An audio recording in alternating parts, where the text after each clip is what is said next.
بار بھی اپنی خواہش سے ایک لمحہ نہیں گزارتے. ایک بات سنا دیتا ہوں. حضرت بایزید بسطامی رحمت اللہ تعالی علیہ بہت بڑے ولی اللہ گزرے ہیں. بعض نے آپ کو مجذوب لکھا، بعض نے سالک لکھا، بعض نے آپ کی عظمتوں کے ترانے گنگنائے. حضرت بایزید بسطامی کو اولیاء کائنات کا سردار مانا جاتا ہے. حضرت بایزید بسطامی رحمت اللہ علیہ ذکر و اذکار میں بیٹھے ہوئے، عرب کی چٹانوں پر بیٹھے ہوئے، انتہا درجے کی گرمی ہے، شدت کی دھوپ آپ پر سے گزر رہی ہے. 8 دن ہو گئے ذکر و اذکار کرتے کرتے، 3 دن ہو گئے ذکر و اذکار کرتے کرتے، 5 دن ہو گئے فاقہ کشی سے گزرتے گزرتے، بس پہاڑ پر چڑھ گئے، اللہ کی یاد میں بیٹھے ہوئے ہیں، محو محبت ہے، بس خدا کا بندہ خدا سے تعلق جوڑ کے بیٹھا ہوا ہے، ساری دنیا کو نیچے چھوڑ گیا، نیچے بھول گیا، بس خدا کے حوالے ہو گیا. پلٹ کر دیکھتے ہیں تو کبھی 3 دن گزر گئے، کبھی پلٹ کر دیکھتے تو 5 دن گزر گئے، کبھی پلٹ کر دیکھا تو 8 دن گزر گئے. بس ایسے ہی فاقے کے عالم میں بیٹھے تھے، پیچھے مریدین کھڑے ہوئے ہیں. فاقے کی انتہا ہو گئی، انتہا درجے کی پیاس لگنے لگی. بایزید بسطامی ذکر سے فارغ ہوئے اور اپنے مرید سے کہا کہ بھائی مجھے تھوڑا پانی تو پلا دیں. جیسے ہی مرید نے کہا کہ مجھے تھوڑا پانی پلا دیں، اور ایک لفظ اس میں اضافہ آپ نے یہ کیا تھا، کہا کہ مجھے ذرا ٹھنڈا پانی پلا دیں، شدت کی گرمی ہے، حلق سوکھا جا رہا ہے، انتہا درجے کی گرمی ہے. بتاؤ اے پیارے نوجوانوں، کیا ٹھنڈا پانی پینا شریعت میں نعوذ باللہ گناہ ہے؟ کیا شریعت میں ناجائز ہے؟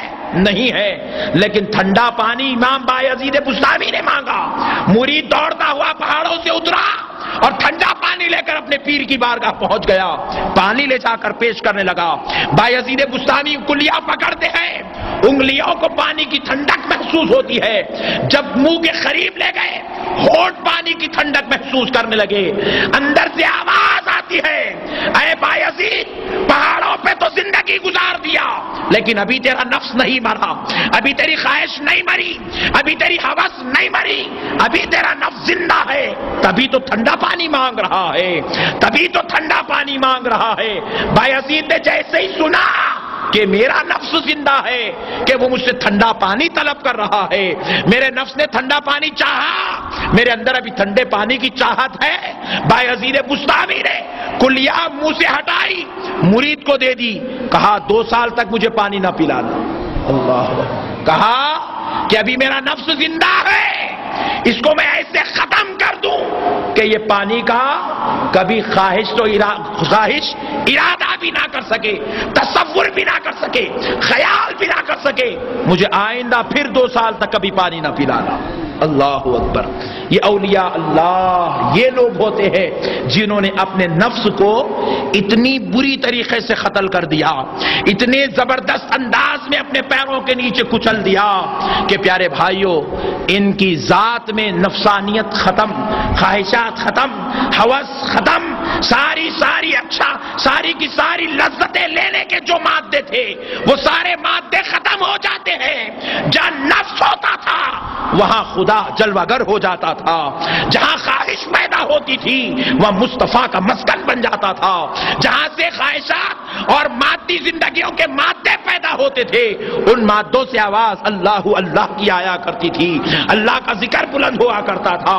وہ ایسے ذاکر تھے، آج ہماری صرف زبان خدا کا ذکر نہیں کرتی. وہ اولیاء اتنے بڑے کمال کے بزرگ تھے کہ ان کے ایک ایک عضو سے خدا کے ذکر کی آواز آتی تھی، ان کی آنکھ خدا کا ذکر کرتی تھی، ان کے ہاتھ خدا کا ذکر کرتے تھے، ان کے پیر خدا کا ذکر کرتے تھے، ان کے سارے اعضائے جسم اللہ کے ذکر میں فنا ہو چکے تھے. ایسی مقدس ذوات کا نام اولیاء اللہ ہے. معزز سامعین کرام، قربان جائیں اولیاء اللہ کے مقدس مقام پر.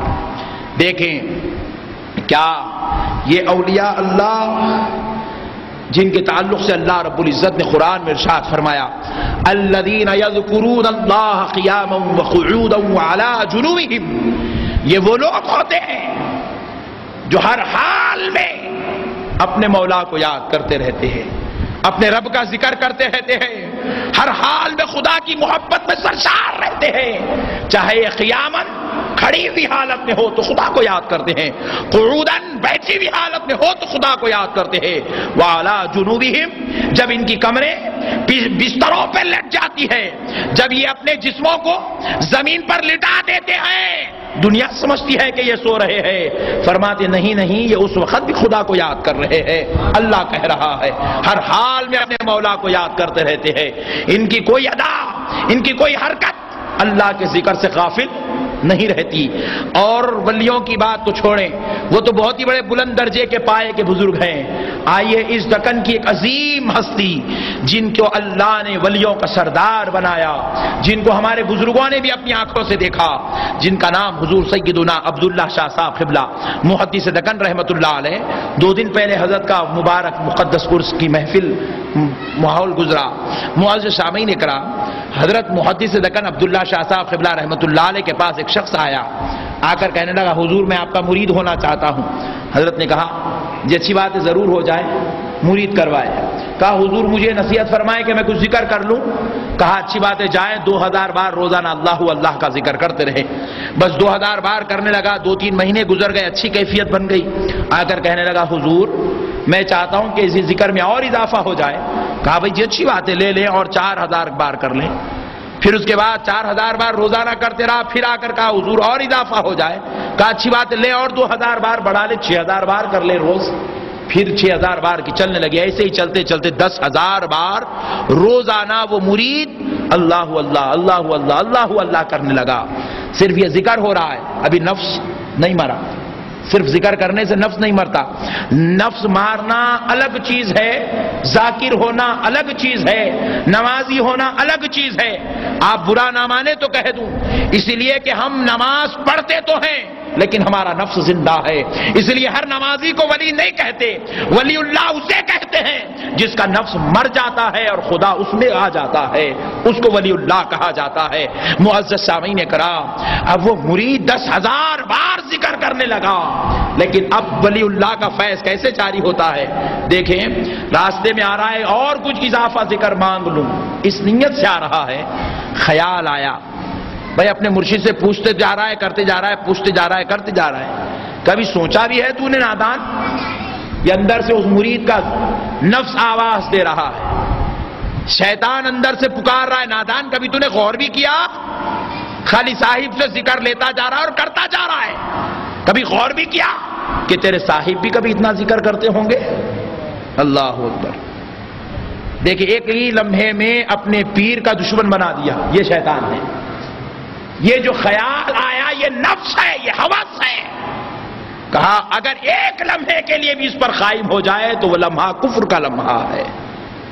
یہ شیطان ایسی خواہشات دل میں پیدا کرتا ہے، علماء کے خلاف، اولیاء کے خلاف، مرشدین کے خلاف، صلحاء کے خلاف، انبیاء کے خلاف، رسول اللہ کے خلاف۔ حد تو یہ ہے جب بندہ ان گندے خیالات کو اپنے دل میں جگہ دیتا چلا جاتا ہے تو ایک دن اس کے دل میں خدا کے تعلق سے بھی غلط خیال پیدا ہو جاتا ہے اور وہ کفر کے دلدل میں پھنس جاتا ہے۔ میں اسی لیے کہتا ہوں اگر کسی کو مشرک کہنا ہے، کافر کہنا ہے تو اسے درگاہ پہ لے جا کر سجدے کرانے کی ضرورت نہیں۔ اسے درگاہ پر لے جا کر، درگاہ پہ لوگوں کو دیکھتے ہیں لوگ، کوئی اگر جھک گیا تو کہتے ہیں مشرک ہے مشرک ہے مشرک ہے، شرک کر رہا ہے، بدعت کر لیا ہے، کفر کر لیا۔ میں کہتا ہوں نادانو یہ جاہلانہ باتیں چھوڑو، کفر کا تعلق تمہارے دل سے، یہاں بیٹھے خدا کے بارے میں ایک لفظ بھی غلط سوچ لیا تو کافر ہو گیا۔ کفر کا تعلق یہ نفس سے ہے، یہ ہوس سے ہے، یہ خواہشات سے ہے۔ پیارے بزرگ اور دوستو، الغرض مرید کے دل میں آواز آئی، نفس نے چلا کر کہا نادان تو ذکر تو لیتا جا رہا ہے، کبھی تو نے سوچا کہ تیرے حضرت بھی اتنا ذکر کرتے ہوں گے؟ خیال آیا بات تو صحیح ہے، سوچنے لگا، پھر نفس نے اور ایک چٹکلا دیا، کہا پہلے حضرت سے پوچھ لے پھر بعد میں آگے بڑھنا، کیونکہ پوچھنا بھی ایک بے ادبی ہے، گستاخی ہے، ظلم ہے۔ تو پیارے بزرگ اور دوستو، آیا حضرت کے پاس بیٹھ گیا، کہا میاں ذکر کیسے چل رہا ہے؟ بولے حضرت بڑا اچھا چل رہا ہے، اللہ کا فضل ہے۔ آج پھر اور آگے بڑھانے کے لیے آئے ہو؟ کہا حضرت آگے بڑھانے آیا ہوں لیکن پہلے ایک سوال کرتا ہوں۔ بولے کیا بات ہے پوچھیں؟ کہا حضرت میرے دل میں خیال آ رہا ہے، میرا نفس آواز دے رہا ہے، میں تو روزانہ 10,000 بار ذکر کر رہا ہوں، میرے مرشد صاحب کرتے ہیں، اتنی بار کے نہیں کرتے۔ لاکھوں مرید پیچھے پڑے ہوئے، مریدین پیچھے پڑے، متخدین پیچھے پڑے، خاندان قبیلہ پیچھے لگا، میرے پیچھے کوئی نہیں ہے تو میں 10,000 بار کر رہا ہوں۔ آپ کے پیچھے تو پوری دنیا پڑی ہوئی، آپ کہاں سے خدا کا ذکر کر رہے ہوں گے؟